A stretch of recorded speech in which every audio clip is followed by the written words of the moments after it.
جیسے وہاب ہم پڑھتے ہیں نا، بہت زیادہ محبت کرنے والا، گفٹس دینے والا، ٹھیک ہے؟ وہاب یعنی جو عطا کرتا ہے، چاہے وہ اپنی محبت عطا کرے یا وہ چاہے اپنی نعمتیں عطا کرے یا گفٹس عطا کرے.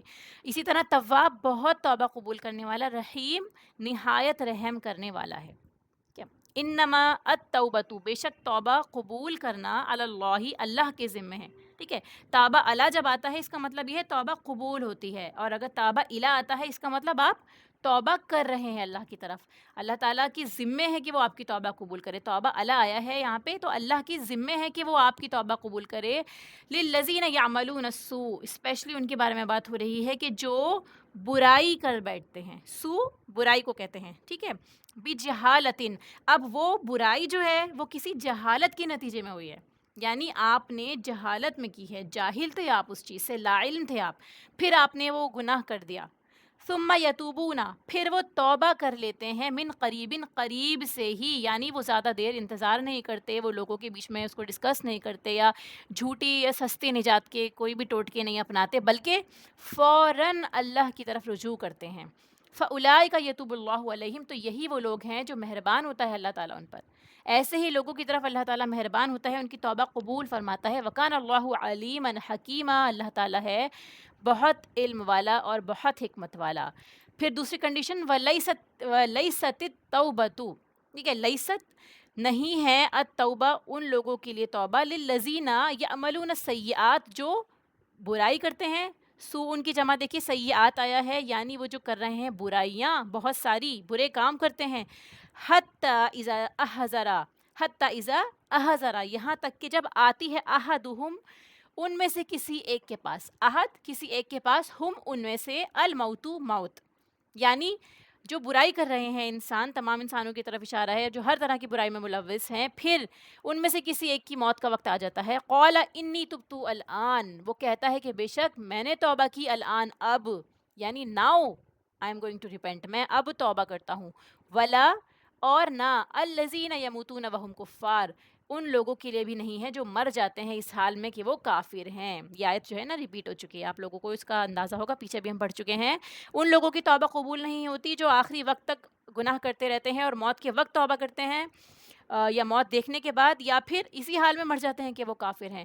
اولئک اعتدنا لهم عذابا الیما، ان لوگوں کے علاوہ ہر وہ شخص جو اپنے گناہ کو کا اعتراف کر لیتا ہے اور اللہ تعالیٰ کے آگے جھک جاتا ہے، تو اس سب کے لیے توبہ اللہ تعالیٰ کی بارگاہ میں قبول ہو جاتی ہے. یہی لوگ ہیں.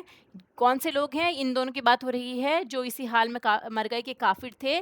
تیار کر رکھا ہے ہم نے ان کے لیے عذابا علیما، دردناک عذاب، تکلیف دینے والا عذاب. ٹھیک ہے، اب دیکھیے آیت کو، آیت نمبر 15. اور واللاتی، وہ عورتیں، یا اتین الفاحشۃ، جو ارتکاب کرے فاحشہ کا، کھلی برائی کا. فاحشہ وہ برائی جس کا اثر دوسروں پر پڑتا ہے، دوسروں کو بھی اس سے نقصان ہوتا ہے. ٹھیک ہے، وہ کھلی برائیاں جو شرعی طور پر یا عرف عام میں لوگ اس کو برا سمجھتے ہیں، مانی ہوئی برائیاں. ٹھیک ہے، جیسے قرآن کریم میں زنا کو فاحشہ قرار دیا ہے. ٹھیک ہے، ایک قرآن کریم کی آیت ہے کہ زنا کے قریب بھی نہ جاؤ کیونکہ وہ فاحشہ ہے، کھلی ہوئی برائی ہے، کہ ایسی برائی جس کے برا ہونے میں کوئی شک ہی نہیں.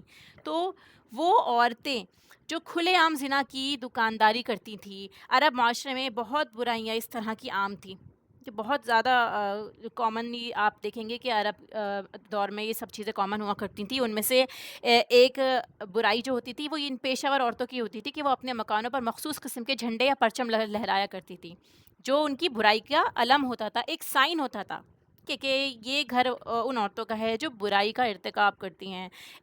اسی لیے ایسے علاقوں میں جو تھے وہ لوگ اکٹھے ہو جاتے تھے، اس طرح کی عورتیں ایک ساتھ رہا کرتی. آج بھی آپ دیکھیں گے ریڈ لائٹ ایریاز کے نام سے آپ جانتے ہیں ایسی جگہوں کو جو مخصوص ہے ان برائیوں کے لیے. عموماً ایسے پیشے میں عورتیں زیادہ ملوث ہوتی ہیں، اگرچہ مرد پروسٹیٹیوٹس بھی پائے جاتے ہیں لیکن زیادہ تر عورتیں پائی جاتی ہیں. اسی لیے آپ دیکھیں گے اس آیت میں بھی واللاتی، پہلے مؤنث کا صیغہ استعمال ہوا ہے، مرد کا بعد میں استعمال ہوا ہے. ٹھیک ہے، اللہ تعالیٰ کتنا علیم ہے، علم والا ہے. اللہ تعالیٰ ہر چیز سے باخبر ہے. اس آیت کی بھی دیکھیے ایک ورڈ آگے پیچھے ہونے کے پیچھے بھی کتنی حکمت ہے، کہ عورتیں زیادہ پائی جاتی ہیں، اس لیے واللاتی پہلے آیا ہے.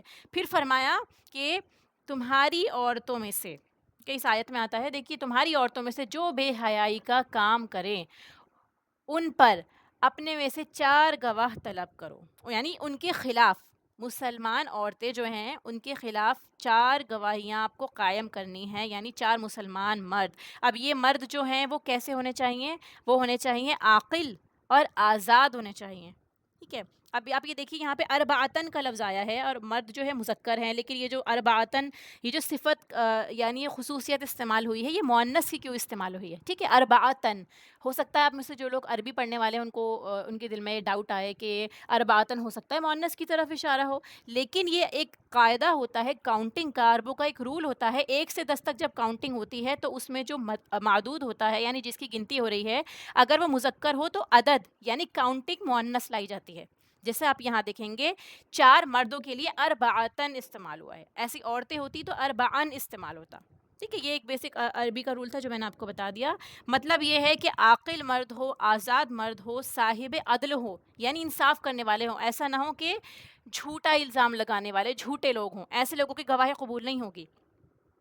پھر فرمایا کہ پھر اگر وہ گواہی دے دیں ان کی عورتوں کے بارے میں، ٹھیک ہے، کہ کیا کہتے ہیں کہ وہ گناہ کرتے ہوئے انہوں نے اپنی آنکھوں سے دیکھا ہے، مرد اور عورت کو ایک ساتھ ایک کمرے میں دیکھا یا بے لباس دیکھا، تو بھی گواہی ثابت نہیں ہوگی۔ یعنی آپ نے صرف کمرے کے اندر دیکھا ہے 2 لوگوں کو اور پھر اس کو عرف عام میں پھیلا دیا لوگوں کے بیچ میں، یہ بھی گواہی قابل قبول نہیں ہے، ٹھیک ہے؟ گواہی ہوگی 4 مردوں نے جب اپنی آنکھوں سے اس عمل کو ہوتے ہوئے دیکھا ہوگا۔ یہ وہی ہو سکتا ہے جو کھلے عام ہو رہی ہو، ٹھیک ہے؟ آپ اس کے پیچھے اللہ سبحانہ تعالیٰ کی حکمت اور رحمت دیکھیے، جو گناہ اتنا زیادہ بڑھ چکا ہے کہ کھلے عام ہو رہا ہو کہ 4 لوگ بھی اس کو دیکھ رہے ہوں، اس کا اثر دوسروں پہ اور سوسائٹی پہ ضرور پڑے گا۔ یہ جو چھپا ہوا ہے وہ تو اللہ کے ہاتھ میں ہے، کسی نے نہیں دیکھا تو اللہ اور اس بندے کا معاملہ ہے، اللہ چاہے تو معاف کر دے، چاہے تو اسے ہدایت دے دے، ٹھیک ہے؟ اگر کیونکہ اسے کسی پہ آپ کو الزام لگانا ہے، اگر آپ الزام کر رہے ہیں کسی پہ اتنا بڑا بہتان لگا رہے ہیں یا پھر آپ اس کے بارے میں اتنی بڑی بات کہہ رہے ہیں، تو آپ کے پاس گواہ ہونا ضروری ہے اور آپ عینی شاہد ہونے چاہیے، ٹھیک ہے؟ اگر آپ ایسا نہیں کر سکتے یا پھر آپ 4 کی جگہ 3 ہی لوگ ہیں یا 2 لوگ ہیں تو بھی گواہی آپ کی قبول نہیں ہوگی، الٹا آپ کو پکڑ کر آپ کے 80 کوڑے لگائے جائیں گے، ٹھیک ہے؟ حد قذف جسے کہتے ہیں، قذف کی سزا، یہ ایک سخت کرائٹیریا، اس کو ہمیں چھوٹا موٹا نہیں سمجھنا، کیونکہ یہ ایک عورت کی عزت کا مسئلہ ہے، اس کے خاندان کی بدنامی کا مسئلہ ہے کہ آپ نے سوچا کسی سے بدلہ لینا ہے اور جا کے اس پہ الزام لگا دیا۔ اسلام میں تو ہے کہ 4 مردوں کی گواہی ہوگی، اس عورت کو آپ نے سزا دے دی، ٹھیک ہے؟ تو اس چیز کو اس لیے سیریسلی لیا گیا ہے کہ اگر آپ جھوٹی گواہی یا پھر اپنی 4 گواہی کو ثابت نہیں کر سکے تو الٹا آپ جتنے بھی لوگ آئے تھے، 3 آئے تھے یا 2 آئے تھے یا آپ اکیلے تھے، تو آپ 80 کوڑے کھانے کے لیے تیار ہو جائیں، ٹھیک ہے؟ اب یہ دیکھیں یہ ابتدائی حکم ہے، یہ جو بتایا نا کہ آپ عورتوں کو گھروں میں قید رکھیے، یہ ابتدائی حکم ہے۔ اس کے بعد سورہ نور کی آیت آ گئی تھی جس میں بتا دیا گیا تھا کہ ان عورتوں کو آپ 100 کوڑے لگا دیں اور پھر ان کو آزاد کر دیں، یعنی وہ باہر جا سکتی ہیں اپنی سزا کے بعد، ٹھیک ہے؟ اب سزا سخت ہے، اسی لیے گواہی بھی مضبوط ہونی چاہیے۔ اب یہاں دیکھیے عورتوں کی گواہی کیوں نہیں مانی جا رہی، یہاں 4 مردوں کی گواہی کے بارے میں کیوں آیا ہے؟ یہاں پہ بھی سوال آ سکتا ہے کہ 4 مرد کیوں کہیں گے کہ 4 مردوں کی گواہی، عورتیں بھی تو دیکھ سکتی ہیں ایسے گناہ ہوتے ہوئے، ٹھیک ہے؟ تو یہ بھی ایک نازک معاملہ ہے کیونکہ عورتوں کے خلاف ہی گواہی ہے یہاں پر، تو بسا اوقات خاندان میں اگر کوئی کسی سے لڑائی جھگڑا ہوتا ہے یا کوئی کسی سے بیر رکھتا ہے تو بھی اس پہ الزام لگا سکتا ہے، اور یہ عورتوں کے اندر زیادہ پایا جاتا ہے، جو کولڈ وارز ہوتی ہیں یہ عمومی طور پر دیکھا گیا ہے۔ یہ ایک دیکھیے سب کے لیے رول نہیں ہے لیکن میجورٹی کے بارے میں بات ہو رہی ہوتی ہے۔ پھر گواہی کے الفاظ میں تبدیلی ہو جانا یا غلط ثابت ہو جانے پہ یا جھوٹے ثابت ہونے پہ جب سزا ملے گی تو یہ بہت سخت سزا ہے ایک عورت کے جھیلنے کے لیے حساب سے، یعنی اگر آپ کے اوپر سزا ہوتی ہے، آپ کو 80 کوڑے پڑتے ہیں، آپ کی گواہی ثابت نہیں ہو پاتی ہے، تو اس مشکل سے عورت کو بچایا گیا ہے۔ پھر ہم بہت اچھے سے جانتے ہیں کہ عورتوں میں جو ہے مرد کی نسبت بھولنے کی بیماری تھوڑی زیادہ ہوتی ہے، ٹھیک ہے؟ اگر وہ بھول گئی تو الٹا اسی کی شامت آ جائے گی، اسی لیے یہاں پہ مردوں کی گواہی کو پرائیورٹی دی گئی ہے، ٹھیک ہے؟ مرد اگر گواہ ہیں تو پھر اس کی سزا ملے گی۔ پھر آگے دیکھیے آپ، اس کے بعد آیا نا پھر اگر وہ گواہی دے دیں تو روک لو ان کو گھروں میں، اور اگر وہ کسی خاص مقام پر جا کر برائی کا ارتکاب کرتی ہیں تو تمہارے گھروں کی عورتوں کو ان کو باہر نکلنا ان کا بند کر دو، ٹھیک ہے؟ حبس فی البیت کا مطلب ہے اسے گھر میں قید کر دو یہاں تک کہ وہ مر جائیں، ٹھیک ہے؟ اس کے بعد وہ آزاد ہیں، ٹھیک ٹھیک ہے، یہ جیسے اس آیت میں ہے. اب آبویسلی مرنے کے بعد کون آزاد ہوتا ہے؟ یا پھر جو آیت کا اگلا حصہ ہے کہ بنا دے اللہ تعالیٰ ان کے لیے، ان عورتوں کے لیے کوئی اور راستہ. تو یہاں پہ جو تھا قید دوام، لائف ٹائم امپریزن کے بارے میں بتایا گیا تھا. اس سے نکلنے کا کوئی اور راستہ جو اللہ تعالیٰ نے بتایا، جو آگے سورہ نور میں آیا ہے، 100 کوڑوں کی سزا کا حکم دے دیا گیا تھا. ٹھیک ہے. اب اسلام میں سزا کا تصور دیکھیے آپ. اگر جرم ہوا ہے تو انصاف کے تقاضے پورے کرے جائیں گے. محض ریومرز کی بنا پر کسی کو پکڑ کر سزا نہیں دی جائے گی. اب گواہ بھی عادل انسان کی قبول ہوگی. پھر سزا دینے کے بعد اگر اس انسان کو سزا مل جاتی ہے جس نے گناہ کا ارتکاب کیا ہے، مرد ہو یا عورت ہے، اس کے بعد اس کو چھوڑ دیا جاتا ہے، تو پھر کسی کے اوپر جائز نہیں کہ وہ الزام لگائے، تانا تشنے کرے. ٹھیک ہے. پھر ان کے بارے میں ان کے پیٹھ پیچھے بھی کسی طرح کی بات کرنے کا آپ کو حکم نہیں ہے، کیونکہ اللہ کی طرف سے وہ سزا پا کر اب پوری طرح سے صاف ہو چکے ہیں. تو ہر بڑے گناہ کے لیے جس پر حد جاری ہے اس کو اس پہ حد جاری کرنی ہوتی ہے. اس کے بعد اس کو آپ کو کوئی تانا نہیں دینا. وہ ایک باعزت شہری کی طرح زندگی گزار سکتے ہیں. یہ اسلام کا انصاف کا تقاضا ہے، کیونکہ انسان انسان ہے، اس سے غلطی ہو سکتی ہے. غلطی پر اسے سزا دی جاتی ہے تاکہ وہ باز آ جائے اور توبہ کر جائے. ٹھیک ہے. مقصد کیا ہے؟ توبہ کروانا، اللہ کی طرف رجوع کرانا. سزا دینے کا مقصد جو ہے وہ یہی ہے. ٹھیک ہے. کسی کو تکلیف دینا نہیں ہے یا سوسائٹی میں اس کی انسلٹ کرنا نہیں ہے. تو لہٰذا جیسے ہم جانتے ہیں رجم کی سزا ہے. رجم کیا چیز ہوتی ہے؟ جس میں شادی شدہ مرد اس گناہ کا ارتکاب کرتے ہیں، تو اس سزا میں، رجم میں پھر یہ ہوتا ہے کہ اگر آپ شادی شدہ ہیں تو پھر آپ کو پتھر مار مار کے ہلاک کر دیا جائے گا. وہ انشاءاللہ ہم سورہ نور میں پڑھیں گے ڈیٹیل میں.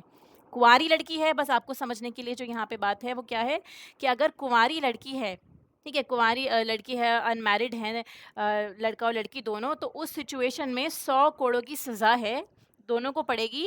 اور اگر میرڈ ہیں تو دونوں کو رجم کر دیا جائے گا. نبی پاک صلی اللہ علیہ وسلم نے جن پر رجم کی حد جاری کی تھی، ان کے زمانے میں ایک صحابی تھے، ان پہ اس کی حد جاری کی گئی، جنہوں نے آ کے ایڈمٹ کیا اپنے گناہ کو، تاکہ وہ دنیا میں ہی پاک ہو جائیں. یہ سزا ملنے کے بعد آپ پاک ہو جاتے ہیں، کیونکہ آپ نے اپنے گناہ کا کفارہ دے دیا. obviously اگر آپ کو 100 کوڑے پڑے اس کے بعد آپ دوبارہ اس گناہ کرنے کا سوچیں گے بھی نہیں. ایک کوڑا آپ کے اوپر پڑے، آپ دیکھیے کہ کس طرح سے تکلیف ہوگی اس کی، کیسے آپ محسوس کر سکتے ہیں اس کو. اور 100 کوڑے کھانا، اور اس کے علاوہ رجم کی سزا ہوتی ہے. پھر جب انسان اپنے اللہ سے ملتا ہے تو وہ اس گناہ سے پاک ہوتا ہے اگر وہ اس دنیا سے چلا جاتا ہے رجم کی سزا کے بعد. تو مائز اسلمی صحابی تھے، اور جو عورت جس کے ساتھ میں ان کا یہ زنا کا گناہ ہوا تھا، شادی شدہ تھے وہ دونوں، ان کو رسول اللہ صلی اللہ علیہ وسلم نے رجم کیا تھا. ٹھیک ہے. تو آپ اگلی آیت دیکھتے ہیں. اگلی آیت میں آتا ہے وَاللَّذَانِ يَأْتِيَانِهَا مِنْكُمْ، اور وہ دو مرد یا مرد اور عورت دونوں طرف اشارہ ہو سکتا ہے. دو مردوں کے بارے میں بات ہو رہی ہے یا ایک مرد ایک عورت کے بارے میں بات ہو رہی ہے جو اس گناہ کا ارتکاب کرتے ہیں. اس میں زنا کی طرف بھی اشارہ ہو سکتا ہے یا پھر عمل قوم لوط کی طرف بھی اشارہ ہو سکتا ہے، جسے لواطت کہا جاتا ہے، ہومو سیکشوالٹی. ٹھیک ہے. قوم لوط کے بارے میں آتا ہے کہ تم میں ایک ایسی برائی کا ارتکاب کر رہے ہو جو آج سے پہلے دنیا میں کسی نے بھی نہیں کی. قوم لوط کے بارے میں یہ آیات آتی ہیں کہ ایسا گناہ جو آج سے پہلے کسی بھی قوم میں دنیا میں نہیں دیکھا گیا. تو زنا کے لیے بھی قرآن میں فاحشہ کا لفظ آیا، ایسے ہی لواطت کے لیے بھی قرآن میں فاحشہ کا لفظ آیا ہے. ٹھیک ہے. یہ کلیئر ہونا ضروری ہے.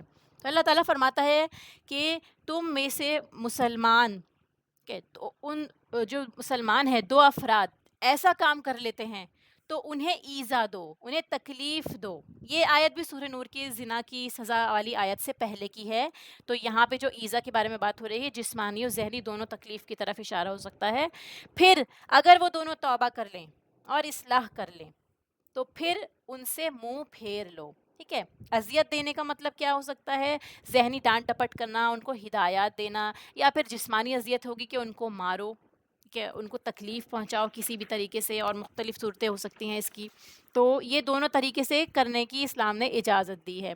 لیکن اگر وہ غلطی کرنے کے بعد اس گناہ کو چھوڑ دیں، ٹھیک ہے، اگر وہ رک جاتے ہیں، توبہ کر لیتے ہیں. ٹھیک ہے. توبہ لوٹنے کے لیے استعمال ہوتا ہے. اس کا لفظی معنی ہے پلٹنا. جیسے انسان اپنا راستہ بدل جاتا ہے. آپ دیکھیں گے نا، راستے میں سیدھے راستے پہ چل رہے ہیں آپ، چلتے چلتے آپ نے ایک دم راستہ چینج کر لیا. پہلے آپ غلط راستے پہ جا رہے تھے، اب آپ کو اللہ تعالیٰ کی طرف سے ہدایت ملتی ہے تو آپ فوراً پلٹ آتے ہیں، آپ غلط کام کو چھوڑ دیتے ہیں. اس راستے کی تبدیلی کو توبہ کہا جاتا ہے. کہ اللہ کے ڈر سے انسان کوئی کام چھوڑ رہا ہے تو پھر اس کے بعد وہ تقوی کے لیول پہ چلا جاتا ہے، یعنی وہی ڈر، وہی راستہ بدلنا، اگر اللہ کے خوف سے ہے تو وہ تقوی ہو گیا، اور اگر صرف آپ دنیاوی خوف سے یا سزا سے بچنے کے لیے بھی کر رہے ہیں تب بھی وہ توبہ میں ہی آئے گا، ٹھیک ہے؟ اللہ سے محبت کرتے ہوئے، اللہ سے خوف کھاتے ہوئے، شرمندگی محسوس کرتے ہوئے اگر آپ اس گناہ کو چھوڑتے ہیں تو انشاءاللہ تعالیٰ پھر اس کا ازالہ ہوگا، اللہ تعالیٰ آپ کو معاف فرمائے گا، ٹھیک ہے؟ تو فرمایا کہ باز آ جاؤ، ان سے اعراض برتو، ان کو تانے نہ دو، ٹھیک ہے؟ نہ ان کے بارے میں کوئی بری بات کہو، نہ انہیں آر دلاؤ، ٹھیک ہے، کہ تم تو ایسے کام کیا کرتے تھے، ہم سب جانتے ہیں، اور کون سا تم دودھ کے دھلے ہو، کوئی بھی ایسی بات، کسی کو آر دلانا، کسی کو ابھارنا غلطی کی طرف یا اس کی پچھلے گناہوں کی طرف اس کو بار بار لے کے جانا، کہ پچھلی برائیاں اسے یاد دلانا، اس سے منع فرمایا ہے، یہ آپ کو نہیں کرنا۔ تو توبہ کرنے والے کے دو فائدے ہوتے ہیں کہ کوئی اس سے تانا بھی نہ دے، اور اللہ تعالیٰ تو توبہ قبول کرنے والا ہے، رحیم ہے۔ کس طرح اسلام انسان کو گلٹ سے نکالتا ہے، ایک طرف بندوں کے ہجوم سے بچایا جا رہا ہے کہ اسے کچھ نہ کہنا، نارمل لائف گزارنا، گویا کہ اس نے کیا ہی نہیں۔ حدیث مبارکہ میں آتا ہے گناہ سے توبہ کرنے والا ایسا ہے گویا اس نے گناہ کیا ہی نہ ہو، اور یہ وہ توبہ ہوتی ہے جو سچی توبہ ہوتی ہے کہ آپ آئندہ اس کام کو بالکل نہیں کریں گے۔ اور دوسرا فائدہ، اللہ تعالیٰ کو آپ تواب اور رحیم پائیں گے، تواب بہت زیادہ توبہ قبول فرمانے والا، کیونکہ انسان سے غلطی ہو سکتی ہے لیکن مومن غلطی پر اصرار نہیں کرتا، اور معاشرے کو یہ پابند کیا جا رہا ہے کہ ایسی برائیوں کا سدباب کر کے معاشرے کو صاف ستھرا کرتے رہیے، کیونکہ آپ نے سزا دی، اب وہ اس بندے کو تو لیسن ملا ہی، اس کے علاوہ جتنے لوگوں کے بیچ میں اس کو سزا دی جائے گی، عمومی طور پہ سب کے بیچ میں ہی دی جاتی ہے تاکہ باقی لوگوں کو عبرت ہو، باقی لوگ اس چیز سے ڈریں گے کہ اگر وہ بھی پائے گئے اس طرح کا گناہ کرتے ہوئے تو انہیں بھی ایسی سخت سزا ملے گی، اسی لیے سوسائٹی میں یہ گناہ جو ہے وہ رائج نہیں ہوتا، وہ پھلتا پھولتا نہیں ہے۔ لوگ اس کی سختی پہ تو سوال اٹھاتے ہیں نا، اسلام میں اتنی سخت سزائیں کیوں ہیں؟ اسی لیے ہیں تاکہ یہ سوسائٹی میں عام نہ ہو، برائی سماج میں نہ پھیلے، ٹھیک ہے؟ تو لواطت کی سزا میں بھی کیا ہے، اسے پتھر مارے جائیں، زمین میں دھسایا جائے، ٹھیک ہے، یا پھر اس کو پانی میں ڈبو دیا جائے، پھر بہت مختلف طریقے کی سزائیں ہیں، کیونکہ یہ گناہ جو ہے کئی گناہوں کو جنم دیتا ہے، اسی لیے اس کی مختلف طور پہ اس کی سزائیں دی گئی ہیں ہر دور میں۔ اس کے بارے میں میں آپ کو تھوڑا سا اور ڈیٹیل میں بتاتی ہوں۔ دیکھیے، سب سے پہلے اگر آپ دیکھیں گے نا واللاتی، تو لاتی میں دو عورتوں کے بارے میں بات ہو رہی ہے، ان دونوں آیتوں پر بعض علماء کی یہ رائے ہے کہ یہ گیز اور لیسبینس کے بارے میں آ رہی ہیں، ٹھیک ہے؟ یہ عمل جو ہے یہ خلاف فطرت ہے اور یہ شریعت کے خلاف ہے، اس لیے اس کو سمجھنا ضروری ہے، اور یہ سوسائٹی میں بہت کامن ہے۔ دو عورتوں کے بارے میں بات ہو رہی ہے، دو عورتیں جو باہم جسمانی تعلق کریں، ان کو یہ سزا دی جائے گی، ٹھیک ہے؟ اور اس صورت میں یہ آیت منسوخ نہیں مانی جائے گی، یعنی انہیں جسمانی سزا دی جائے گی۔ پھر اس کے بعد اگر وہ لزانی کی طرف آئیں گے، دو مردوں کے بارے میں بات ہو رہی ہے، گیز، یا پھر آپ دیکھیں گے کہ ہوموسیکشوالٹی ہو رہی ہے، تو دو مردوں کا تعلق ہے، تو ان پہ کیا ہے، ان پہ یہ حد نہیں ہوگی، لیکن فرمایا کہ آزو ہما کی سزا مقرر ہوگی، یعنی ان کو سزا دی جائے گی، ان کو تکلیف دے جائے گی، ٹھیک ہے؟ اب دو عورتوں کا تعلق جو ہوتا ہے اس کو سحاق کہا جاتا ہے، اور دو مردوں کا تعلق ہے اس کو لواطت کہا جاتا ہے۔ اب مختلف حدیث مبارکہ سے اس کے روشنی میں دیکھیں گے کہ رسول اللہ صلی اللہ علیہ وسلم کے زمانے میں اس کے بارے میں کیا بتایا گیا ہے، جو حدیث مبارکہ ہیں اس میں کیا آتا ہے، کیونکہ یہ غیر فطری ناپسندیدہ تعلق ہے، تو نبی پاک صلی اللہ علیہ وسلم کو بعض احادیث میں اس عمل کی مذمت کرتے ہوئے دیکھا گیا ہے۔ حدیث مبارکہ میں آتا ہے، حضرت ابو ہریرہ رضی اللہ تعالیٰ عنہ سے ارشاد ہے کہ رسول اللہ صلی اللہ علیہ وسلم نے فرمایا، اللہ تعالیٰ اپنی مخلوق میں سے 7 قسم کے لوگوں پر ساتوں آسمانوں کے اوپر سے لعنت فرماتا ہے، ان ساتوں میں سے ایک پر تو 3 دفعہ لعنت بھیجی ہے، باقی پر ایک دفعہ لعنت بھیجی گئی ہے۔ اور اس کے آگے کی حدیث کے ورڈز یہ ہیں، دیکھیے پوری حدیث جو تھی نا وہ آپ کے سامنے نہیں ہے، لاسٹ کا حصہ ہے، تو سٹارٹنگ کا میں نے آپ کو بتایا کہ اس والے پہ 3 دفعہ لعنت بھیجی گئی ہے۔ وہ کون سا عمل ہے؟ اس شخص پر جو قوم لوط والا عمل کرتا ہے، اس پر 3 بار لعنت دہرائی گئی کہ اس پر لعنت ہے، اس پر لعنت ہے، اس پر لعنت ہے اللہ کی۔ اللہ تعالیٰ ہم سب کی حفاظت فرمائے۔ دوسری حدیث میں آتا ہے، حضرت ابو ہریرہ سے ہی مروی ہے، رسول اللہ صلی اللہ علیہ وسلم فرماتے ہیں 4 آدمی صبح کے وقت اللہ کے غضب میں ہوتے ہیں اور شام میں بھی اللہ ان سے ناراض ہوتا ہے۔ کون ہیں ایسے لوگ؟ آپ نے فرمایا، پہلا وہ مرد جو عورتوں کی طرح بنتے ہیں، عورتوں کا لباس، عورتوں کی طرح اپنے کان چھدوا لیے، عورتوں کی طرح کوئی بھی ایسی چیز جس میں آپ دیکھیں گے نا عورتوں کی مشابہت ہو رہی ہے بہت زیادہ، کہ آپ پہچان نہیں پائیں گے کہ یہ مرد ہے یا عورت ہے۔ ایسے ہی وہ عورتیں جو مردوں کی طرح بنتی ہیں، ٹھیک ہے، کہ آپ ان کو پہچان ہی نہ پائے کہ یہ مرد ہے یا عورت ہے، ان پر بھی یہ اللہ کا غضب ہوتا ہے۔ پھر وہ شخص جو چوپائے کے ساتھ غیر فطری طریقے اختیار کرتا ہے، یعنی اینیملز کے ساتھ ان نیچرل طریقے سے ریلیشن بنانا، یہ بھی بہت کامنلی دیکھا گیا ہے، ٹھیک ہے، تو یہ بھی اس کے اندر شامل ہے۔ اور وہ مرد جو مرد سے اپنی شہوت پوری کرتا ہے، ان پر اللہ کی غضب ہے، وہ اللہ کے غضب میں ہوتے ہیں صبح بھی اور شام میں بھی۔ ابن عباس رضی اللہ تعالیٰ عنہ نے فرمایا کہ رسول اللہ صلی اللہ علیہ وسلم فرماتے ہیں، جس کو تم قوم لوط کی طرح غیر فطری حرکت کرتے دیکھو تو فاعل اور مفعول دونوں کو مار ڈالو۔ یہ حدیث جو ہے ضعیف ہے، لیکن آپ یہ دیکھیں گے اس کی شدت کہ کتنا کتنا برا، کتنا کراہت آمیز عمل ہے یہ۔ پھر چاروں خلفاء نے اپنے اپنے دور خلافت میں غیر فطری حرکت کرنے والوں کو آگ میں جلایا تھا۔ حضرت ابو بکر رضی اللہ تعالیٰ عنہ، حضرت علی رضی اللہ تعالیٰ عنہ، حضرت عبداللہ ابن زبیر اور حضرت ہشام بن عبد الملک، انہوں نے آگ کی سزا میں جلایا تھا، آگ کی سزا دی تھی ایسے غیر فطری عمل کرنے والوں کو، ٹھیک ہے۔ تو قوم لوط میں یہ عمل دنیا میں پہلی بار کیا گیا تھا، اس لیے سب سے زیادہ سخت عذاب آپ دیکھیں قرآن کریم میں ان کو دیا گیا ہے۔ ان کو اوپر لے جا کر الٹایا گیا، پٹخا گیا زمین پر، پھر زمین پھٹ جاتی ہے، آگ برسائی جاتی ہے، پتھروں کی بارش ہوتی ہے، بحر مردار میں ان کو ڈبو دیا جاتا ہے، کیونکہ یہ عمل اللہ کی شدید ناپسندیدہ عمل میں سے ہے اللہ تعالیٰ کی طرف میں۔ پھر اس کے بعد دیکھیے ایسے ہی مرد اگر عورت کے ساتھ غیر فطری طریقے سے ریلیشن بناتا ہے، اس کی بھی ممانعت آئی ہے، یعنی اگر مرد اور عورت ہیں، ٹھیک ہے، جیسے ہم نے ابھی پیچھے پڑھا کہ ایک مرد مرد کے ساتھ شہوت کرتا ہے تو وہ سخت سزا کا مستحق ہے، لیکن اگر مرد عورت کے ساتھ غیر فطری طریقے سے بھی کر رہا ہے، چاہے وہ اس کی وائف کیوں نہ ہو، اس کو بھی ناپسندیدہ قرار دیا گیا ہے۔ کہ حضرت ابن عباس فرماتے ہیں رسول اللہ صلی اللہ علیہ وسلم نے فرمایا، اللہ اس مرد کی طرف رحمت کی نگاہ سے نہیں دیکھے گا جو مرد عورت کے ساتھ غیر فطری فعل کرے، ٹھیک ہے، غیر فطری یعنی آپ دیکھیں گے نا جو ایک جانی پہچانی جگہ ہے جہاں سے آپ کو ریلیشن بنانا چاہیے ہسبینڈ سے، اس کے علاوہ کوئی بھی چیز ہو، اسپیشلی پشت کا ایریا یعنی بیک کی طرف سے ریلیشن بنانا ہسبینڈ اور وائف کا، اس چیز کی طرف اشارہ ہے، ٹھیک ہے، پشت کی طرف سے۔ خزیمہ بن ثابت فرماتے ہیں کہ رسول اللہ صلی اللہ علیہ وسلم نے فرمایا، اللہ حق بیان کرنے میں نہیں شرماتا، اللہ حق بیان کرنے میں نہیں شرماتا، اللہ حق بیان کرنے میں نہیں شرماتا، 3 بار انہوں نے فرمایا۔ پھر آپ کیا فرماتے ہیں کہ عورتوں کے پاس غیر فطری طریقے سے مت آؤ۔ فطری طریقہ ایک ہی ہے وجائنا سے، اس کے علاوہ جو بھی طریقے ہیں وہ غیر فطری طریقے ہیں، ان کو پسند نہیں کیا گیا ہے، ٹھیک ہے، چاہے اس میں ریکٹل ہو چاہے اس میں اورل ہو، کوئی بھی ہو۔ پھر ایسے ہی حضرت ابو ہریرہ رضی اللہ تعالیٰ عنہ سے ارشاد ہے، رسول اللہ صلی اللہ علیہ وسلم نے فرمایا کہ اللہ تعالیٰ حق بات کہنے سے نہیں شرماتے، وہ شخص ملعون ہے جو غیر فطری طریقے سے بیوی کے ساتھ دخول کرے یا پھر حیض کی حالت میں جمع کرے۔ آپ کو پتہ ہے کہ حیض کی حالت میں اور آپ پھر اپنی بیوی سے جمع کر رہے ہیں، یا کاہن اور نجومی کے پاس جائے اور غیب سے متعلق خبر کی تصدیق کرے، ایسے لوگ اس دین سے منکر ہیں جو محمد صلی اللہ علیہ وسلم پر نازل ہوا، یعنی وہ اس دین کے ہی انکاری ہو گئے ہیں کہ جو آپ صلی اللہ علیہ وسلم کی طرف نازل ہوا ہے، ٹھیک ہے۔ تو یہ جو عمل قوم لوط ہے یہ پوری انسانی تاریخ میں غیر فطری سمجھا گیا ہے۔ اس سے پہلے بھی جب بھی یہ گناہ کا ارتکاب کیا ہے لوگوں نے، تب بھی ان کو سزا ملی ہے، قتل کیا گیا ہے، آگ کے اعلاؤں میں پھینکا گیا ہے، ٹھیک ہے، ہومو سیکشولز کو جرمنس نے گیس کے چیمبرز میں بند کیا، اوونس میں جلا کر راکھ کیا، یہ ہم ہسٹری میں پاتے ہیں، ٹھیک ہے، اکارڈنگ ٹو ریسرچ میں بھی آتا ہے کہ جو ہیومنز ہیں، جو انفرا میمل اسپیشیز ہیں، ان کے اندر اس چیز کی طلب پائی ہی نہیں جاتی، یعنی وہ ہومو سیکشوالٹی ان کے لیے نیچرل ہے ہی نہیں، کہ ہیومنس کے اندر بھی جتنے بھی میمل اسپیشیز ہیں۔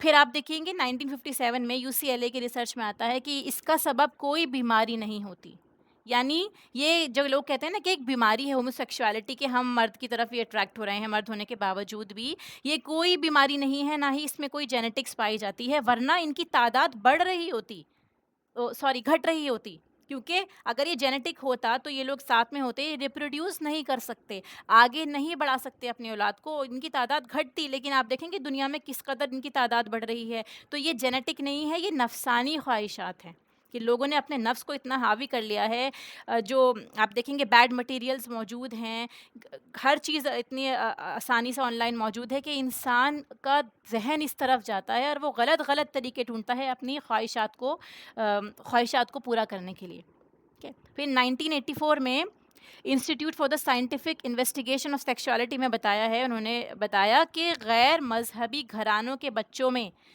450% زیادہ اس کے امکانات پائے جاتے ہیں کہ وہ homo sexual life style choose کرتے ہیں. کیا مطلب ہے اس بات کا؟ دیکھیے، غیر مذہبی گھرانے جہاں ریلیجن کو توجہ نہیں دی جاتی، لوگ کھلے عام چھوڑ دیتے ہیں بچے جو چاہے کریں، وہاں پہ 450x ٹائمس یعنی 450 گنا زیادہ کیسز پائے جاتے ہیں. تو اس کے پیچھے ہوگی نا دلیل کہ جو ریلیجس طبقہ ہوتا ہے وہ جانتا ہے کہ یہ چیز غلط ہے. ادروائز اگر یہ چیز اتنی کامن ہوتی تو یہ سب میں برابر پائی جاتی. ٹھیک ہے، چائنا میں اور گزشتہ سوویت یونین میں جہاں پہ بہت سے غریب لوگ ہیں لیکن مذہبی طریقے پر جیتے ہیں، ان کا ایک کلچر ہے، وہاں آپ دیکھیں گے کہ نہ ہونے کے برابر ہے بیماری. پھر اس غیر فطری عمل سے مختلف قسم کی بیماریاں پیدا ہوتی ہیں. ٹھیک ہے، سائنٹیفک جرنلز میں، میڈیکل جرنلز میں آپ دیکھیں گے، تھوڑا سا اس کو آپ بھی سرچ کیجیے گا، جتنا میرے سامنے میں آپ کے سامنے پیش کرتی ہوں کہ بہت ساری بیماریاں اس سے کامن ہیں.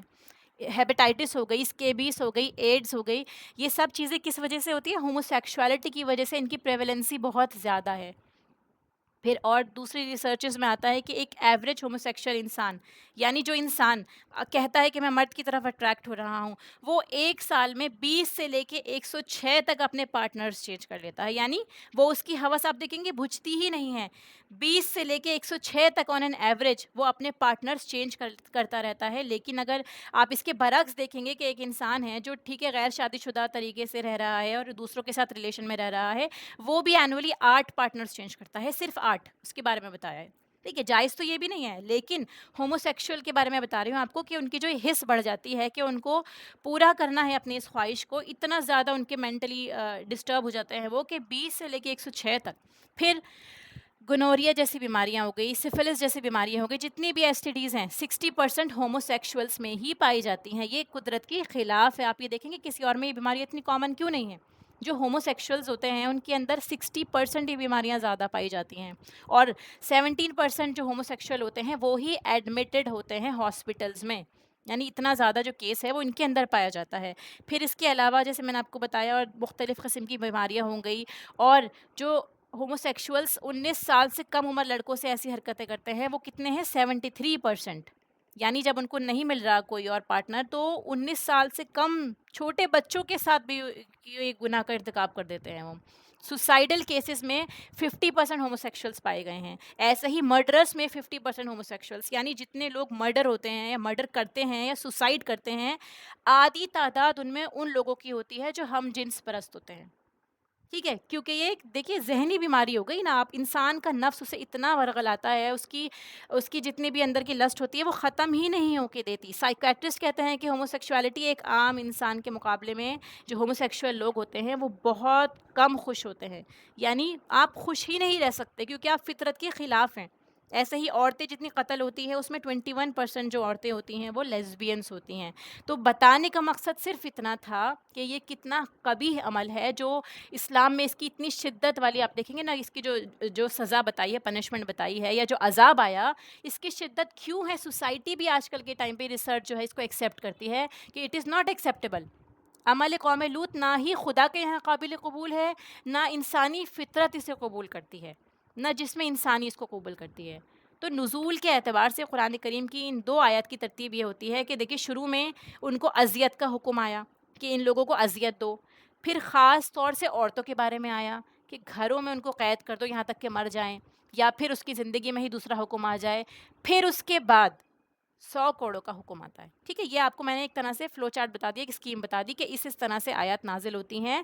تو اللہ تعالیٰ نے دھیرے دھیرے اس حکم کو کس طرح نازل کیا، نافذ کیا، کیونکہ یہ سوسائٹی میں اس وقت میں بہت کامن تھی، اور ہر رول آنے سے پہلے سلولی سوسائٹی کو ایکسیپٹ کرنے کے لیے ان کو مینٹلی بھی پریپیئر کیا جاتا ہے. پھر حضرت عمر کے زمانے میں حضرت عمر نے کیا فرمایا کہ اللہ نے رسول صلی اللہ علیہ وسلم کو نبی برحق بنا کر بھیجا ہے اور ان پر کتاب بھی نازل کر دی. جو کچھ وہی اللہ تعالیٰ نے نازل فرمائی ہے اس میں رجم کی آیات بھی آتی ہیں. یعنی یہ جو آیات ہے ابھی بھی پڑھی جا رہی ہیں، یعنی وہ منسوخ نہیں ہوئی ہیں۔ آپ صلی اللہ علیہ وسلم نے رجم کیا اور ہم نے بھی اس کے بعد رجم کیا۔ رجم کا حکم اس شخص کے لیے ثابت ہے جو زناکار شادی شدہ ہو، خواہ وہ مرد ہو یا عورت ہو۔ اس کا مطلب یہ دیکھیں خلفائے راشدین بھی اس کے بارے میں سیریس تھے۔ آپ صلی اللہ علیہ وسلم کے زمانے میں ہوا یا اس کے بعد ہوا، یہ رجم کی سزا ہوئی ہے یا ہوموسیکشوالٹی کی ہوئی ہے، ان لوگوں کو سزائیں دی گئی ہیں۔ اس کو ایسے کھلا نہیں چھوڑا گیا ہے تاکہ سوسائٹی میں یہ چیز عام نہ ہو، پھیلے نہ۔ ٹھیک ہے، امید آپ لوگوں کو سمجھ میں آ گئی ہوگی اس کے بارے میں۔ اب اگلی آیت دیکھتے ہیں۔ پہلے یہ دیکھیے enough is a punishment for sins is that it prevents you from worshipping Allah even if you wanted to, یعنی اگر آپ سے کسی گناہ کا ارتکاب ہو بھی رہا ہے تو اللہ سے توبہ کیجئے۔ کیوں؟ کیونکہ یہ گناہ کی ہی ایک سزا ہے کہ آپ اللہ کی عبادت نہیں کر پا رہے ہوتے۔ چاہے آپ چاہتے ہیں، آپ نمازیں پڑھنا چاہتے ہیں، قرآن پڑھنا چاہتے ہیں، آپ کو وقت نہیں ملتا، فرصت نہیں ملتی، تو ٹٹولی اپنے آپ کو کہ کہیں آپ سے کسی قسم کا گناہ تو نہیں ہو رہا، کیونکہ یہ سوسائٹی میں بہت کامن بھی ہے۔ اس کے علاوہ بھی کوئی بھی گناہ ہے جو ہم اپنی سطحی لیول پہ کر رہے ہیں، مجھ سمیت ہم سب کو توبہ کرنے کی ضرورت ہے اللہ تعالیٰ کے حضور۔ اسی لیے اگلی آیت میں کیا آتا ہے، انما التوبۃ علی اللہ للذین یعملون السوء بجہالہ، کہ بے شک توبہ اللہ کی ذمہ ہے۔ اللہ تو مہربان ہے ان لوگوں کے لیے جو عمل کرتے ہیں کسی برائی کا جہالت میں آ کے، پھر وہ توبہ کر لیتے ہیں قریب ہی، فوراً توبہ کر لیتے ہیں، تو ایسے لوگوں پر اللہ تعالیٰ مہربان ہوگا۔ اور اللہ تعالیٰ حکمت والا ہے، علم والا ہے، یعنی اللہ تعالیٰ توبہ قبول کرتا ہے، گناہ معاف کرتا ہے۔ پہلے اس آیت کے بارے میں بتایا، اس کی شدت بتائی، اس کی برائی میں نے آپ کے سامنے پیش کری، آج کل کے زمانے کے حساب سے ریسرچ بتائی۔ پھر اللہ تعالیٰ ہمیں مایوسی سے روکتا ہے اور فرماتا ہے کہ دیکھو اگر یہ گناہ ہو بھی گیا ہے، ٹھیک ہے، کیونکہ ہر گناہ تو سامنے نہیں آتا لوگوں کے، کچھ چیزیں ایسی ہیں جو صرف اللہ تعالیٰ جانتا ہے، تو یہ گناہ ہو بھی گیا ہے تو کیا کرو، معافی مانگو۔ گناہ اللہ تعالیٰ معاف کرنے والا ہے۔ توبہ اللہ کے یہاں بے حد پسندیدہ ہے، اللہ کے ذمے ہے کہ وہ توبہ کو قبول فرمائے۔ سورہ شعراء میں بھی آتا ہے، دیکھیے اللہ وہ ذات ہے جو اپنے بندوں سے توبہ قبول فرماتا ہے اور وہ برائیوں سے درگزر کرتا ہے۔ ایسے ہی سورہ توبہ کی بھی آیت ہے، کیا وہ نہیں جانتے کہ اللہ اپنے بندوں سے توبہ قبول فرماتا ہے؟ سورہ طٰہٰ کی آیت ہے، میں بہت زیادہ بخشش فرمانے والا ہوں اس کی جو توبہ کر لے، یعنی اگر آپ توبہ کریں گے تو اللہ تعالیٰ آپ کی توبہ قبول فرمائے گا۔ حدیث مبارکہ میں بھی ہے کہ اس شخص سے جب صحرا میں ایک ہم نے حدیث پڑھی ہے نا کہ ایک صحرا میں ایک شخص ہوتا ہے، اس کے پاس سارا سامان لدا ہوا ہوتا ہے اور وہ اونٹ جو اس کا سامان لے کر اس کا زندگی کا سامان لے کر موجود ہوتا ہے وہاں پر، اس شخص کی آنکھ لگ جاتی ہے تو اس کا اونٹ ادھر ادھر بھاگ جاتا ہے، اس کے سامنے سے غائب ہو جاتا ہے، وہ اٹھتا ہے اور اسے ڈھونڈتا ہے، کیونکہ اگر وہ اونٹ نہیں ملا تو نہ اس کو کھانا ملے گا نہ پانی ملے گا۔ اس صحرا میں وہ کہاں رہے گا؟ ڈیزرٹ کے اندر آپ سوچیے نا، نہ آپ کے پاس کھانے پینے کا سامان، نہ آپ کے پاس کوئی ٹرانسپورٹ، تو آپ کی موت یقینی ہے۔ پھر اچانک اللہ کے حکم سے وہ اونٹ آپ کے سامنے آ جاتا ہے تو اس انسان کی خوشی کا کیا عالم ہوگا، اتنا خوش ہوگا وہ کہ اس کی زبان سے یہ نکلتا ہے کہ یا رب تو میرا بندہ اور میں تیرا رب ہوں۔ ٹھیک ہے، مطلب وہ خوشی کے معنی اس کی زبان سے ایسا نکلتا ہے۔ اللہ تعالیٰ اس شخص سے زیادہ خوش ہوتا ہے کہ جب ہم توبہ کرتے ہیں اور اللہ کی طرف رجوع کرتے ہیں۔ سورہ زمر کی آیت میں بھی آتا ہے، کہہ دو اے میرے بندو جنہوں نے اپنی جانوں پر زیادتی کی ہے، وہ اللہ کی رحمت سے مایوس نہ ہوں، لا تقنطوا من رحمت اللہ، اللہ کی رحمت سے مایوس نہ ہونا، کیونکہ اللہ تعالیٰ تو گناہوں کو معاف کرنے والا ہی ہے، وہ غفور الرحیم ہے۔ تو اگر کسی نے کوئی غلطی کر لی پچھلی زندگی میں، اس کے اندر گلٹ ہے، ندامت ہے، تو اب وہ ہر وقت شرمندگی میں نہ رہے، نہ لوگوں کے پاس جا کے اس کو ڈسکس کرے، وہ توبہ کرے، خود کو صاف کرے، مثبت طریقے سے زندگی گزارے، اس گناہ سے بچے، کیونکہ جو گلٹ ہوتا ہے وہ انسان کا کانفیڈنس ختم کر دیتا ہے۔ ٹھیک ہے، نیکی میں اس کا دل نہیں لگتا، وہ آگے نہیں بڑھ سکتا، وہ سوچتا رہتا ہے کہ یہ گناہ مجھ سے ہوا ہے، ہر وقت ایک شرمندگی کے عالم میں وہ رہتا ہے۔ چونکہ اللہ تعالیٰ مہربان ہے، وہ اپنے بندوں کو ایسے حال میں نہیں چھوڑتا، وہ چاہتا ہے کہ بندے پازیٹیو رہیں، موٹیویٹڈ رہیں، نیکیوں میں دوڑ لگائیں، اسی لیے توبہ کا راستہ دکھایا گیا ہے۔ اللہ تعالیٰ نے فرمایا کہ میں معاف کرنے والا ہوں جو برا عمل کرتا ہے جہالت کی وجہ سے۔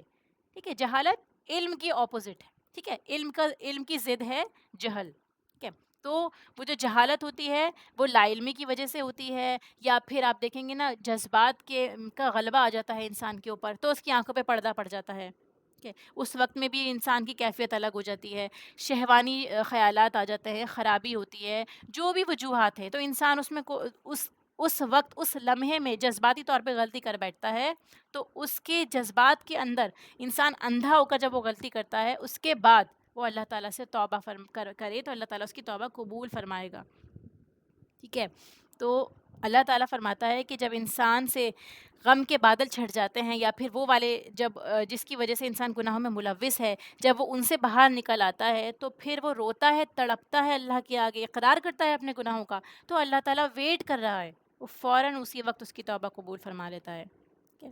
اللہ تعالیٰ جانتا ہے کہ جو کچھ آپ خشکی میں کرتے ہیں یا جو کچھ آپ سمندر میں کرتے ہیں. قرآن کی آیت ہے نا، اللہ تعالیٰ ہر چیز کو جانتا ہے. بکل شیء علما، اللہ تعالیٰ کو ہر بات کا علم ہے. تو یہاں اسی لیے دیکھا نا اللہ تعالیٰ کی صفات آئی ہیں علیم اور حکیم. تو اللہ تعالیٰ انسان کی حالات، اس کے حالات سے خوب واقف ہے. وہ فوراً اسی لیے سزا نہیں دیتا انسان کو تاکہ اس کو توبہ کا موقع مل جائے، اور یہی اس کی حکمت ہے. علیم ہے، وہ جانتا ہے، اور حکیم ہے کہ وہ فوراً سزا نہیں دیتا. یہ اس کی حکمت کا تقاضا ہے. حضرت حسن بصری کا بھی قول ہے کہ سچی توبہ یہ ہے کہ برائی سے تم کو نفرت ہو جائے، جس طرح پہلے تم کو اس سے محبت تھی، اور جب برائی یاد آئے تو اللہ سے اس کے لیے مغفرت مانگنی چاہیے. اللہ تعالیٰ ہمارے تمام گناہوں کو معاف فرمائے، ہماری توبہ کو قبول فرمائے. آخری آیت ہے، اور نہیں ہے توبہ ان لوگوں کے لیے جو کرتے ہیں برائیاں. یعنی پیچھے دیکھیے نا، یعملون السوء آیا ہے، اور یہاں پہ کیا ہے، یعملون السیئات. ان لوگوں کے لیے توبہ نہیں جو سیئات کا ارتکاب کرتے ہیں. یہاں پہ جمع کا صیغہ ہے. تو جو شخص توبہ کو مذاق بنا لیتا ہے، برا کرتا ہے پھر توبہ کرتا ہے، پھر برا کرتا ہے پھر توبہ کرتا ہے، کہ یہ سوچے کہ غلطی تو ہو گئی، پتہ نہیں بخشش ہوگی یا نہیں ہوگی، تو اور بھی کر لو. ٹھیک ہے. یا عملون کرتا رہتا ہے سیئات، گناہ کے کام. ٹھیک ہے. تو ایسے لوگوں پر اللہ چاہے تو مہربان ہو جائے، چاہے تو نہ ہو. کہ میں اللہ تعالیٰ فرماتا ہے، اس کے آگے دیکھیے آیت میں آتا ہے کہ یہاں تک کہ ان میں سے کسی ایک کے بس موت آ جائے تو وہ کہہ دیتا ہے کہ میں نے اب توبہ کی. موت کا وقت آ گیا ہے تو اب وہ توبہ کرتا ہے. ٹھیک ہے. تو موت، یہاں پہ موت بھی ہے، انجام بھی اس دیکھ لیا اس نے، یا پھر اس نے سزا مل گئی ہے. تو یہ جو بتایا ہے کہ یہ توبہ حقیقی نہیں ہوتی جو انسان موت کے وقت کرتا ہے، یا پھر کہ اس کا انجام برا ہوگا، اس کو سزا ملے گی. یہ توبہ حقیقی توبہ نہیں ہے، کیونکہ وہ دل سے اس کا خوف نہیں نکلا. مطلب آپ اللہ کے خوف سے وہ کام چھوڑ دیتے ہیں. اگر آپ دنیا کے ڈر سے چھوڑ رہے ہیں وہ کام کو، تو ہو سکتا ہے آپ کسی وقت میں اکیلے ہوں تو وہ کام پھر سے کر لیں. ٹھیک ہے. لیکن جو آپ اللہ کے خوف سے توبہ کرتے ہیں وہ توبہ حقیقی ہوتی ہے، کہ آپ کو پتہ ہے کہ کوئی بھاگنے کا موقع نہیں ہے، کوئی چارہ نہیں ہے، اللہ تعالیٰ ہر حال میں ہر جگہ سے آپ کو دیکھ سکتا ہے. پھر اس کے بعد فرمایا، نہ ان لوگوں کے لیے ہے کہ جو توبہ کرتے ہیں اور توبہ ہی نہیں کرتے اور کفر کی حالت میں مر جاتے ہیں، جیسے فرعون کے بارے میں بتایا کہ اس نے مرتے وقت کیا بولا کہ میں مسلمان ہوتا ہوں، سورہ یونس کی آیت میں آتا ہے. لیکن اس نے مرتے وقت عذاب دیکھنے کے بعد بولا، اس وقت اس کی توبہ قبول ہی نہیں ہے. سورہ مومنون میں آتا ہے کہ ان میں سے کسی ایک کی موت کا وقت آتا ہے تو پھر وہ کہتا ہے کہ یا رب مجھے واپس کر دے، میں نے اب توبہ کرنی ہے، شاید کہ اب میں کوئی اچھا کام کروں اس دنیا میں جا کر جسے میں چھوڑ آیا ہوں. تو فرمایا ہرگز نہیں، یہ تو بس ایک بات ہے جسے وہ دہرا رہا ہے. یعنی الحمدللہ اگر ابھی ہم صحیح سلامت ہیں، ہم پہ عذاب نہیں آیا، اللہ کا کسی طرح سے پنشمنٹ نہیں آئی ہے، اور ہم سب جانتے ہیں کہ ہم کتنا گنہگار ہیں، تو آپ اس کو اس طرح سوچئے کہ اللہ تعالیٰ نے ہمیں دوسرا موقع دیا ہے توبہ کرنے کا اور اپنے اعمال بہتر کرنے کا. کیونکہ یہ لوگ جو ہے جب وقت ختم ہو جاتا ہے یا موت آ جاتی ہے، اس کے بعد جب یہ اپنا انجام دیکھتے ہیں تو پھر دعا کرتے ہیں کہ یا اللہ مجھے واپس دنیا میں بھیج دے. لیکن اللہ تعالیٰ فرماتا ہے کہ نہیں، تم کو واپس بھیجا جائے گا، تم پھر بھول جاؤ گے اللہ کو، دنیا میں لگ جاؤ گے اور گناہ کے کام کرنے لگو گے، پھر تم اس کو دہراؤ گے. تو یہ ہم پہ بھی لاگو ہوتا ہے. ہم یہ سوچیں کہ ہم نے جن گناہوں کی اللہ سے توبہ کری تھی، کیا ہم واقعی ان سے بچے ہیں، یا پھر ہم دوبارہ کبھی کسی حالات میں پڑھ کے، کسی سچویشن میں پڑھ کے وہی کام کرتے رہتے ہیں. غیبت کا گناہ ہو، بے حیائی کا گناہ ہو، ماں باپ کی نافرمانی ہو، کوئی بھی گناہ ہو، یا پھر زنا کا ارتکاب ہو. یہ ساری چیزیں کیا ہم وقتاً فوقتاً پھر سے کرتے جاتے ہیں. یہ کیا ہے، یہ توبہ سچی توبہ نہیں ہوتی. ٹھیک ہے. جس کو پتہ ہے کہ اس کو مرنا ہی ہے تو وہ پہلے سے اپنے مرنے کا سامان تیار رکھتا ہے، یعنی وہ اپنی توبہ سچی کرتا ہے، خالص کرتا ہے. سورہ غافر کی آیت میں بھی آتا ہے کہ ان کو ان کا ایمان فائدہ نہ دے گا جب وہ ہمارا عذاب دیکھ لیں گے. ٹھیک ہے. یعنی توبہ کا وقت موت آنے پر ختم ہو جاتا ہے. حدیث مبارکہ میں آتا ہے اللہ تعالیٰ بندے کی توبہ قبول کرتا رہتا ہے جب تک سانس اکھڑنے نہ لگ جائے، یا پھر توبہ کا دروازہ بند نہ ہو جائے کہ جب سورج مغرب سے طلوع ہوگا، جو قیامت کا وقت ہے. ہماری قیامت کیا ہے؟ چھوٹی قیامت ہماری موت چھوٹی قیامت ہوتی ہے، اور بڑی قیامت ہے جو سب کے لیے آئے گی. تو ان دونوں سچویشن میں توبہ قبول نہیں ہوتی اس کے بعد. آخر میں فرمایا کہ یہ سب لوگ جو توبہ کی بنا مر جائیں، ہم نے ان کے لیے سخت تکلیف دینے والا عذاب تیار کر رکھا ہے. اب ہم نہیں جانتے اگلا لمحہ ہمیں ملے گا یا نہیں. ہم کیوں سوچے بیٹھے ہیں کہ ہم 60 سال جئیں گے، 70 سال جئیں گے، تب توبہ کر لیں گے. ہم جن گناہوں کو جانتے ہیں یا جن کو نہیں جانتے، ان سب کے لیے اللہ کی بارگاہ میں رو کے گڑ گڑا کے توبہ کریں. اسپیشلی آج کا دن، اب ہم جانتے ہیں کہ آج عرفہ کا دن ہے، 9 ذی الحجہ ہے، بہت امپورٹنٹ دن ہے. اسپیشلی عصر سے مغرب کے بعد ہمیں دعائیں کرنی ہے. کثرت سے اپنے گناہوں کی توبہ کریں. جو گناہ ہمیں معلوم ہے، جو نہیں معلوم، جو ہم نے اندھیرے میں کیے، اجالے میں کیے، جان بوجھ کے کیے، انجانے کیے، ہر گناہ سے اللہ تعالیٰ کے حضور توبہ کیجیے، اپنے لیے اور ہم سب کے لیے. ٹھیک ہے. تو لاسٹ میں اس کو سمرائز کرتے ہیں. 4 قسم کے لوگ ہیں جو ہم نے ان آیت میں سیکھا، جو فوراً توبہ کر لیتے ہیں گناہ کرتے ہی. ٹھیک ہے. پھر دوسرے قسم کے لوگ جو تاخیر کرنے والے ہوتے ہیں. ٹھیک ہے، یعنی وہ توبہ کا مذاق مناتے ہیں، تاخیر کریں گے، بعد میں کریں گے، چلو تھوڑے سے گناہ اور کر لو. تیسرے قسم کے لوگ ہیں جو موت کے وقت توبہ کرتے ہیں، جب وہ موت دیکھ لیتے ہیں، موت قریب ہوتی ہے، تب توبہ کرتے ہیں. اور چوتھے جو توبہ کے بغیر ہی مر جاتے ہیں. اللہ محفظنا منہ، اللہ تعالیٰ ہماری حفاظت فرمائے، ہمیں توبہ کی توفیق عطا فرمائے. ہمیں یہ دیکھنا ہے ہم کس کیٹیگری میں ہیں. ٹھیک ہے. جب ہمیں پتہ چل جاتا ہے کہ یہ کام گناہ ہے تو ہم کیا کرتے ہیں؟ ہم فوراً پلٹتے ہیں یا اچھے دن کا انتظار کرتا ہے؟ اللہ تعالیٰ ہمارے گناہوں کو معاف فرمائے، ہماری توبہ کو قبول فرمائے. ان آیات کی تلاوت سن لیجئے ایک بار. واللاتي يأتين الفاحشة من نسائكم فاستشهدوا عليهن 4 منكم، فإن شهدوا فأمسكوهن في البيوت حتى يتوفاهن الموت أو يجعل الله لهن سبيلا. واللذان يأتيانها منكم فآذوهما، فإن تابا وأصلحا فأعرضوا عنهما، إن الله كان توابا رحيما. إنما التوبة على الله للذين يعملون السوء بجهالة ثم يتوبون من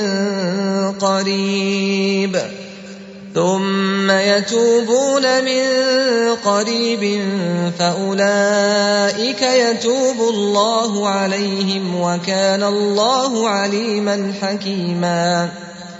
وليست التوبة للذين يعملون السيئات حتى إذا حضر أحدهم الموت قال إني تبت